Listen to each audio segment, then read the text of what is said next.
Hello friends, welcome to सक्षम academy Azamgarh. आज फिर से एक नई वीडियो के साथ एक नए टॉपिक के साथ। आज का जो टॉपिक है वो बहुत प्यारा है। टॉपिक का नाम है हमारा प्यारा तिरंगा। आज ये वीडियो बनाने का सिर्फ इतना मतलब है कि आप तक सही जानकारी पहुंचाना। जो हमारा तिरंगा है, क्या आप उसके बारे में सब कुछ जानते हैं?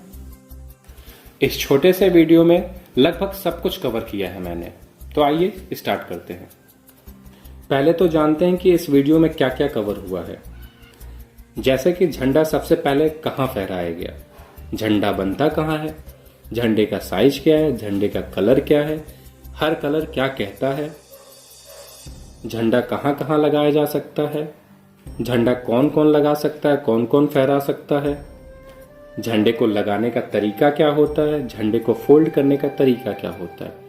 ये सब कुछ मैंने इस वीडियो में कवर किया है, तो आइए स्टार्ट करते हैं। क्या आप जानते हैं तिरंगे के बारे में? तिरंगे झंडे का निर्माण कब हुआ? जिस व्यक्ति ने भारत की शान तिरंगे का निर्माण किया उनका नाम पिंगली वेंकैया है और उन्होंने ध्वज का निर्माण 1921 में किया था।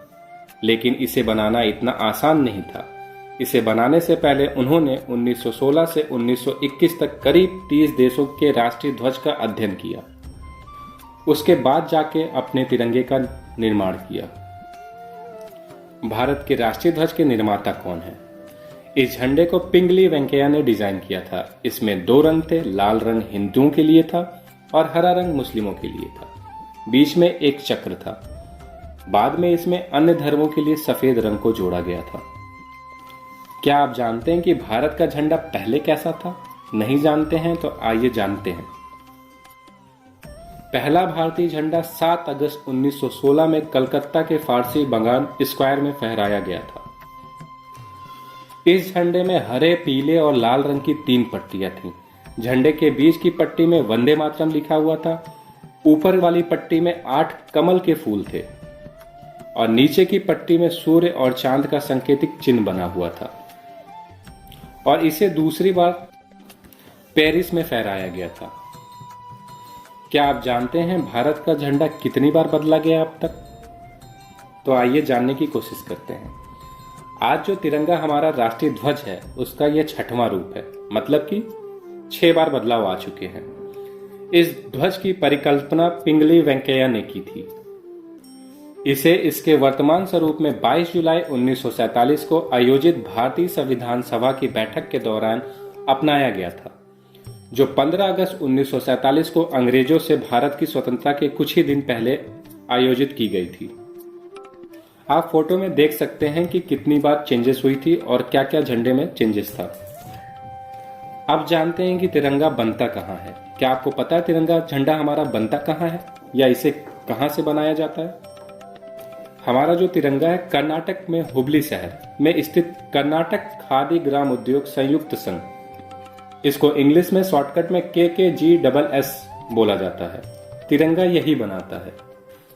खादी ग्राम उद्योग आयोग की तरफ से सर्टिफाइड देश की एकमात्र एथराइज्ड नेशनल फ्लैग मैन्युफैक्चरिंग यूनिट है। यानी केवल इसी यूनिट को देश में आधिकारिक रूप से तिरंगा बनाने का हक हासिल है। इसे हुबली यूनिट भी कहा जाता है। अब जानते हैं कि इस संघ की शुरुआत कहां से हुई थी। इस संघ की शुरुआत नवंबर 1957 में हुई थी और 1982 से इसने खादी बनाना शुरू किया था। 2005 से 6 में इसे bureau of Indian standard BIS से सर्टिफिकेशन मिला और इसने तिरंगा बनाना शुरू किया। देश में जहां भी आधिकारिक रूप से तिरंगे का इस्तेमाल होता है वहां इसी संघ से झंडे की सप्लाई की जाती है। देश के अलग अलग स्थानों के लिए झंडे का आकार अलग अलग होता है। VVIP एयरक्राफ्ट, जिसे प्रधानमंत्री का एयरक्राफ्ट बोला जाता है, अपने राष्ट्रपति का एयरक्राफ्ट बोला जाता है, उस पर जो तिरंगा लगा होता है उसकी जो साइज होती है 450 गुणे 300 मिलीमीटर की होती है। उनके जो कार होते हैं उस पर 225 गुणे 150 मिलीमीटर का होता है और टेबल पे जो झंडा रखा जाता है वो 150 गुणे 100 मिलीमीटर साइज का तिरंगा होगा। और सबसे जरूरी यह है कि शहीद सैनिकों के पार्थिव शरीर पे लिपटे तिरंगे का आकार जो होता है 6 बाई 4 फुट का होता है। एक नहीं, दो नहीं, बल्कि 18 बार चेक होती है तिरंगे की क्वालिटी। तिरंगे की क्वालिटी को BIS चेक करता है। अगर इसमें थोड़ी सी भी गड़बड़ मिलती है तो उसे रिजेक्ट कर दिया जाता है। जितने तिरंगे बनते हैं उनमें से लगभग 10% रिजेक्ट हो जाते हैं। हर सेक्शन पर कुल 18 बार तिरंगे की क्वालिटी को चेक किया जाता है। राष्ट्रीय ध्वज को कुछ मानकों पर खरा उतरना होता है, जैसे KVIC और BIS की तरफ से निर्धारित रंग के शेड से तिरंगे का शेड अलग नहीं होना चाहिए। केसरिया, सफेद और हरे कपड़े की लंबाई चौड़ाई में जरा सा भी अंतर नहीं होना चाहिए। अगले पिछले भाग पर अशोक चक्र छपाई सम्मान होना चाहिए। फ्लैग कोड ऑफ इंडिया 2002 के प्रावधानों के मुताबिक झंडे की मैन्युफैक्चरिंग में रंग, साइज या धागे को लेकर किसी भी तरह के डिफेक्ट एक गंभीर अपराध है और ऐसा होने पर जुर्माना या जेल या दोनों हो सकते हैं। भारतीय झंडा बनाने में कितने लोगों की जरूरत पड़ती है, आइए जानते हैं। तिरंगे के लिए धागा बनाने से लेकर झंडे की पैकिंग तक में लगभग 250 लोग काम करते हैं। इनमें लगभग 80 से 90% महिलाएं हैं। तिरंगे को कई चरणों में बनाया जाता है, जो धागा बनाना, कपड़े की बुनाई, ब्लीचिंग और डाइंग, चक्र की छपाई, तीनों पट्टियों की सिलाई, आयरन करना आदि शामिल होता है। अब जानते हैं कि अशोक चक्र कहां से लिया गया है। जो झंडे में अशोक चक्र होता है वो आखिर लिया कहां से गया है। नीले रंग का अशोक चक्र अशोक की राजधानी के सारनाथ में स्थापित शेर के स्तंभ पर बना हुआ है। इसका व्यास तिरंगे के बीच सफेद रंग की पट्टी की चौड़ाई के बराबर होता है, जिसमें 24 तीलियां होती हैं। दरअसल सम्राट अशोक के बहुत से शिलालेखों पर एक चक्र बना हुआ दिखाई देता है, इसे वहीं से लिया गया है। अब जानते हैं तिरंगे के चक्र में 24 तीलियां क्यों होती हैं। 25, 26, 23, 22, 20 ये सब क्यों नहीं हो सकती, सिर्फ 24 ही तीलियां क्यों होती हैं। 24 तीलियां मनुष्य के 24 गुणों को दर्शाती हैं। अशोक चक्र की 24 तीलियों से ही मनुष्य के लिए बनाए गए हैं। 24 धर्म मार्ग की तुलना की गई है, इसलिए इन्हें मनुष्य के लिए बनाए गए 24 धर्म मार्ग भी कहा जाता है। साथ ही ये समाज के चौमुखी विकास के प्रति देशवासियों को उनके अधिकारों व कर्तव्यों के बारे में भी बताती है। अब जानते हैं झंडे में 3 रंग क्यों होता है। वैसे होने को तो 4 रंग होता है, लेकिन डिफाइन मेनली 3 रंगों को किया जाता है। पहला केसरिया, जो कि साहस और बलिदान का प्रतीक कहा जाता है।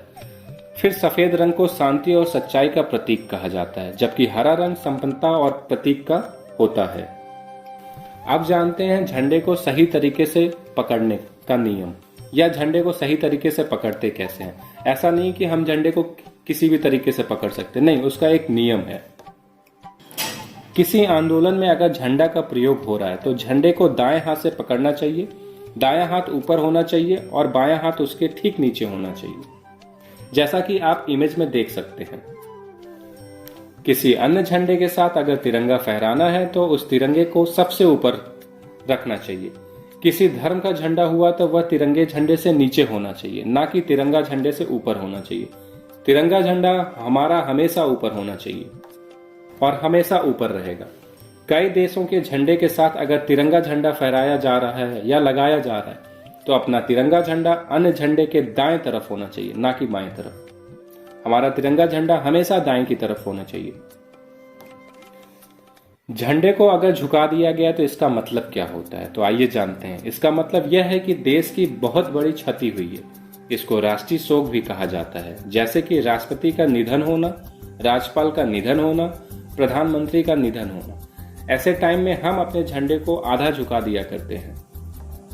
APJ अब्दुल कलाम जी का जब निधन हुआ था तो ऐसा किया गया था। उसके बाद अटल बिहारी वाजपेयी जी का जब निधन हुआ था तो उस दौरान भी ऐसा किया गया था।